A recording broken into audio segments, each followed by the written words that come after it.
Dhaggeeffadhu. Ejersa muruudhaaf qottoon yoo dachaate, lafa yaadde ga'uuf haalli yoo ammaate, hundumaan danqamtee dhabdus nama tokko, haalli sitti ulfaatee sitti ta'us rakkoo, kolfi ilkaan keetii fakkaatus gammachuu, hunduu sii wallaalus keessa keen gubachuu. Fuuldura kee ilaaltee gufuun yoo baay'ate, gammaddee jiraachuun har'a yoo xiqqaate, abdii keen kutatiin jabaadhu mo'attaa, teessoo siif qophaa'e ofumaan dhuunfattaa. Bari'uuf yoo ka'u dukkana tammaata, nama kaayyoo qabuuf obsuutu furmaata. Nagaatti.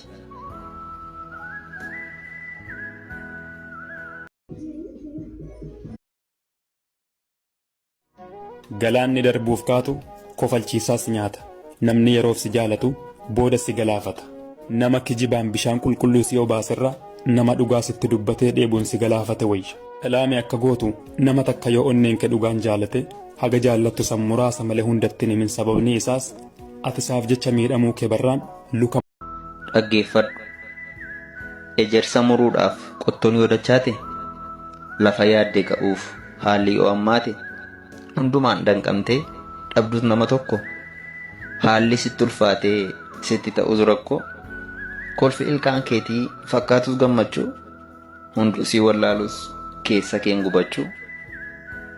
Fuuldura kee ilaaltee gufuun yoo baay'ate, gammaddee jiraachuun har'a yoo xiqqaate, abdii keen kutatiin jabaadhu mo'attaa, teessoo siif qophaa'e ofumaan dhuunfattaa.